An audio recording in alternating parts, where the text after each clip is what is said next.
Have you ever wondered how to prepare surfaces for adhesive joints properly so that something like this is not happening? If you want to find out, stick around and let's go inside the clean room.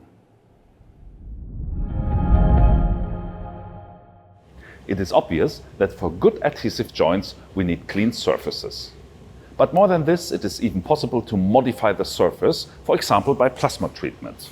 We use this process, for example, for our filter assemblies.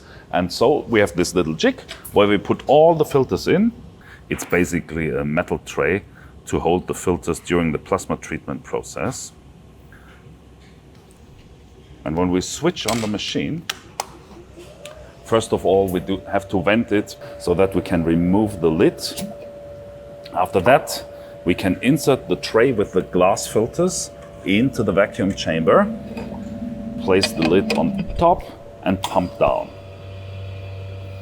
Afterwards, we add the process gas, and in this case, we are not using a special gas like oxygen or argon. We are just using normal air. This is absolutely sufficient for the activation process. And after a certain while, we can start the generator so that the process can take place. After the process is finished, we can remove the parts. Of course, first of all, we have to vent, and then here we have our filters, which are ready for the assembly step. I hope you learned something today. If so, please leave a comment below and see you in one of the next videos. Bye bye.